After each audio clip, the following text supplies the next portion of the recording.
Hey everybody, it's Emily, the Crazy Worm Lady. I'm here today with our carbon-only experiment, but I wanted to get started in our nursery bin from our cocoons. And the first thing I spot is this little climbing guy right here. I'll push him back down in here. If I can get him off the little lip. There we go. So I wanted to pull some of these contents out and see how the worms were doing, if we were getting more hatchlings. And absolutely we are. They're getting bigger. Still a few little guys.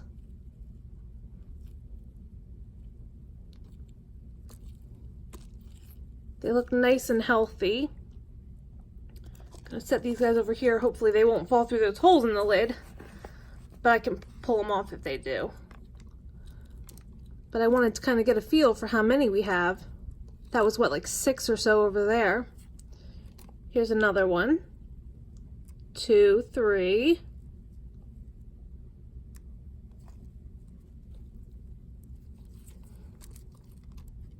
4, 5 more, so we're almost up to, we're at what, 11. Banana peel.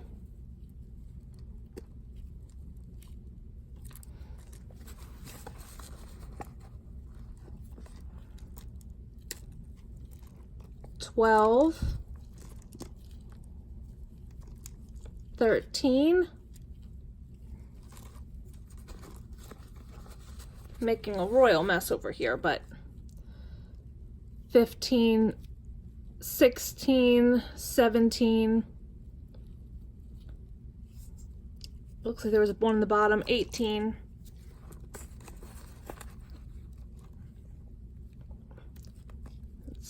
19, 20, 21.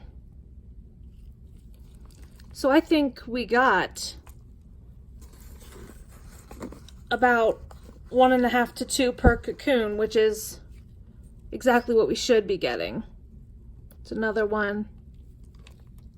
So this is fantastic. I am going to leave these contents in here for a little while longer. These guys still have enough room as babies to do okay in here. So I will add a little something for them to eat off camera. I'm going to put them back in their home over here, but I won't film that. So I'm going to hop over to take the lid off, and we'll take a look in this European bin, and I'm going to do some harvesting of both of these bins, the European nightcrawler and the African nightcrawler bin today. So don't want this to get too long, so let me get everything pulled back and we will take a look and start some harvesting of the European nightcrawlers. Okay guys, so I just want to give you a look at what this compost is looking like. And it has completely worked through.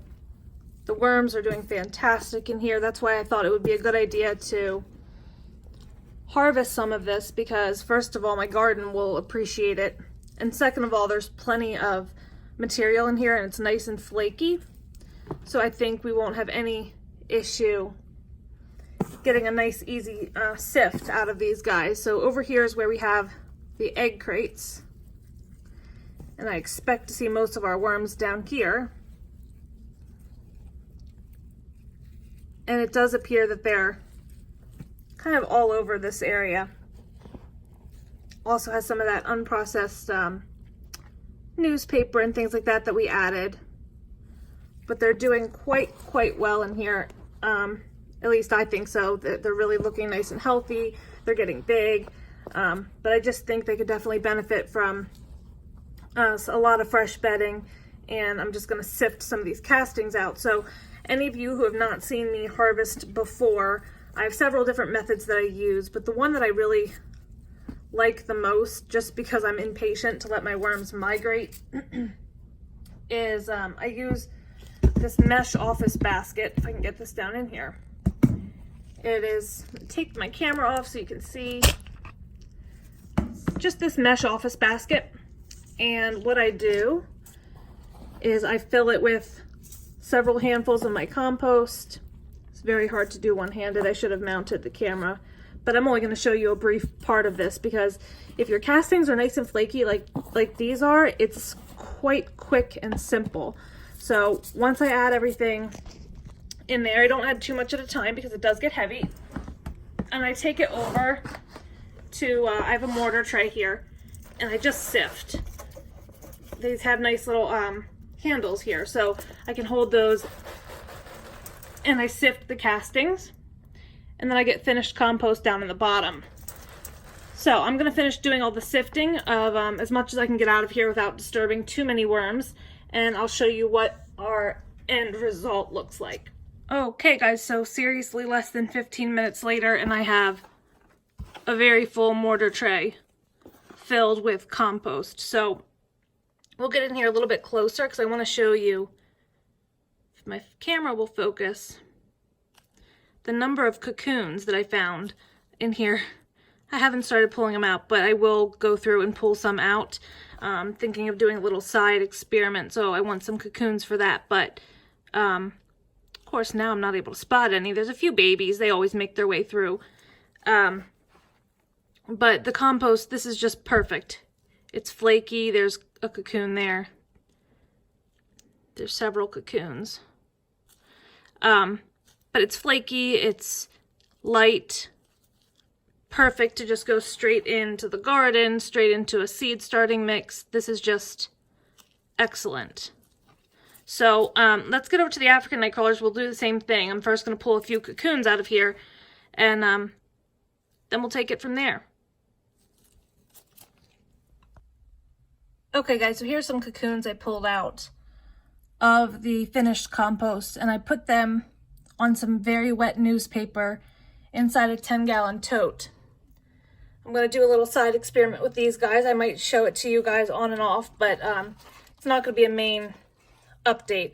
There is some standing liquid in here, but this cardboard has a good ways to go. It's soaking it all up. So I'm just going to lightly cover these down here in the corner, and I'm going to come back and add a little bit of food to that corner as well as some eggshell. Make sure they're not completely submerged in about a half an hour.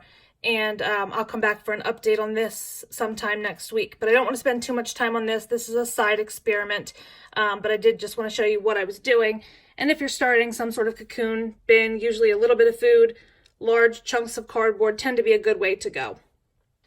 Okay guys, so this is what I'm left with in our European nightcrawler bin. It's, as you can see, much shallower than it was before. There's only a few inches of bedding here in the bottom left, and I left a lot of castings in here as well because that keeps the microbial life working so that the process of all of this won't slow down too much. So I've been shredding a lot of cardboard and newspaper, so I'm going to add several inches here to the top, and I'm going to moisten it down, give these guys some new material to work through.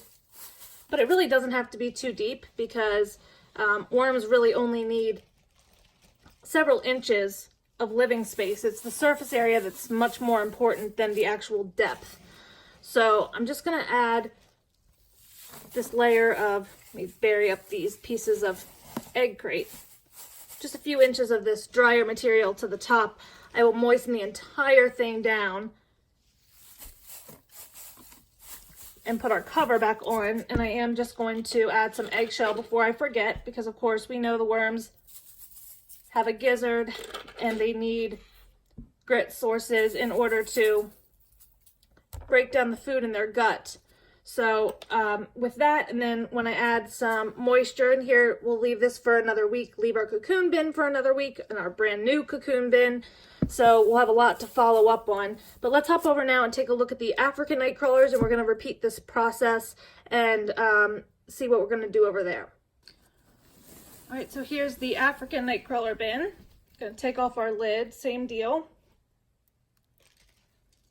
Take a look and see what we have as far as material in here. And this bin is even more loaded with worms, I think, than the other bin for sure. So these guys will definitely benefit from some new bedding as well. It looks like those cardboard pieces we put in here are pretty much gone. They have very little left in here to work through. So I'm looking forward to getting some of this harvested just like we did with the European night crawlers. So I'm going to get to sifting, and then we will come back and get these guys fed up. But I just wanted to show you guys a quick peek at how everything is looking. It's a little bit more compact in here. So I'm definitely going to need to get this taken care of today, because it's going to keep getting more and more compact if they keep working through their own castings. So by harvesting some of this and adding new bedding, the worms will do much, much better. So again, I'm going to use my sifter like I did with the European nightcrawler, sift as much as I can, and then we'll come back, add some more food in here, and continue on with our experiment. Okay guys, and here's the finished result of our African nightcrawler harvest. Again, beautiful, flaky. There's a cocoon right there. There's quite a few cocoons. I don't think I'm going to pick the cocoons out of this material. I've not had success hatching African nightcrawler cocoons, so I'm just thinking I'm going to hold off on doing that right now.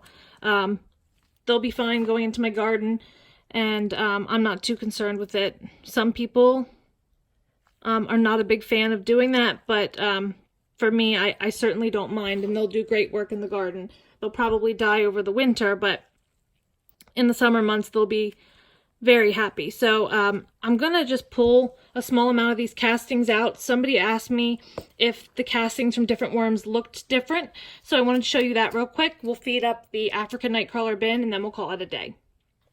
Okay, so here's the two composts next to each other. On the right here, this is the African nightcrawler compost. And I'm going to zoom in a little bit so you can kind of see them next to each other. Let's push this African nightcrawler compost right up next to the European nightcrawler compost.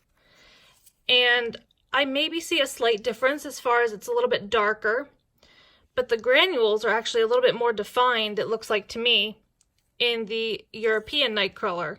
Oh, there's a lovely view of a potworm. People ask me about them sometimes. That is a potworm. There's no bloodline or like a red tint to them, so you know it's a potworm. They're completely harmless. But this is our African nightcrawler compost, again with a very nice cocoon. Still has very defined granules, but it does look slightly different to me when you butt them up together. I'll zoom out.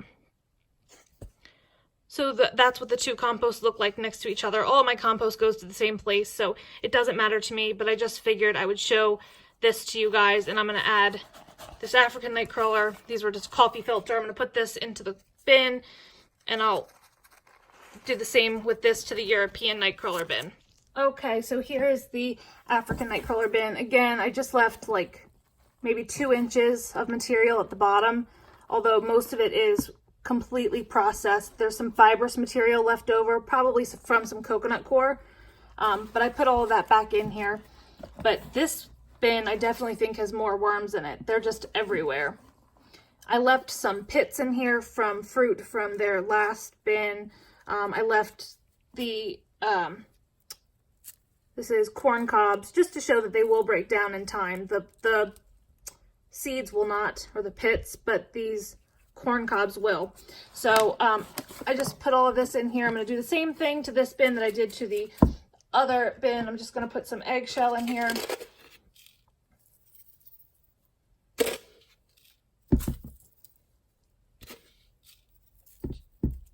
And I'm going to put a nice healthy amount of some new bedding. I will moisten it down, mix everything up, and then cover both of these bins up for another week. So a little bit of a long update today, guys, but I thought I'd bring you a little bit of harvesting, a little bit of cocoon bins, and a little bit of setting these bins back up to keep going. But we're going to keep going with just the carbon sources like we had intended for these bins, to see how they're doing. And I think so far so good. They seem to be thriving. Lots and lots of cocoons in both bins, as we're seeing. So that's going to be the update for today, guys. Let me know what you think. Drop those comments below. Like this video. Subscribe so you can keep getting this awesome content from me. And I'll be back with you guys real soon for an update. I hope you have a great day.